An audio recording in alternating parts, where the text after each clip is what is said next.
My mother, she was most persistent. She said she had a premonition that I should be a hairdresser. Now you got to remember, it's middle of the war. In Britain, the war was from 39 to 45. So we're talking about 41, 42. German Air Force is bombing every night, and you're sleeping in the shelters, which is the underground. And she said, this will be good for you. Learn a trade, learn a craft. Okay, Mom. I did what, you didn't argue with your mother in those days. And you started out as a shampoo boy, so how does it feel to start out as a shampoo boy and become what you are now? I was a shampoo boy and not a particularly good apprentice. There were many apprentices in the salon, and I was just average. I wasn't anything special.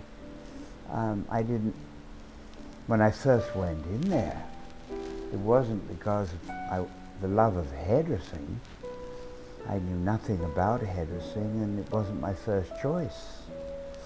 The girls were pretty. That helps. And it helped. In the very beginning of the movie, you're compared to Einstein and the Messiah. How does it feel to be compared to such iconic names? That was ridiculous. I don't know who wrote that. But I'd love to take it as a compliment, but Einstein is so way above anything I did. I mean, it's just ridiculous. And the Messiah, we don't know if there is one, so, Right. yeah. In the documentary, it talked a lot about you being in an orphanage. Do you think that your tough childhood impacted you? I think it helped me tremendously, because you either gave in or you utilized the energies you had to overcome the difficulties. And if you could do that, I think it was a great help, especially the disciplines that I learned at the hairdressing salon. At the beginning, we didn't know that we were doing that, except in '54 when I opened my first salon. I said, look, we've got to change the craft.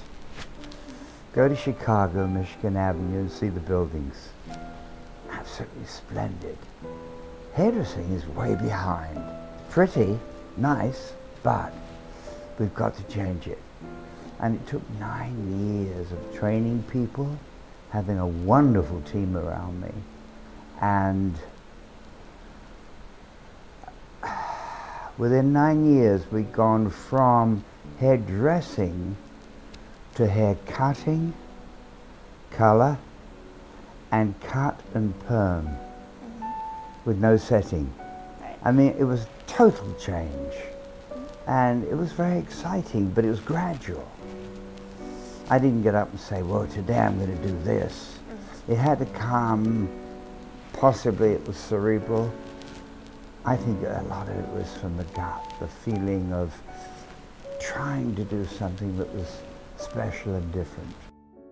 The only thing I regret is not having what you're having, is 4 years in a great college, because that must expand the mind to bringing more knowledge. You know, it obviously works that way, if you don't waste the time at college. But you become autodidactic, and you learn as you go along. I've had a fascinating journey.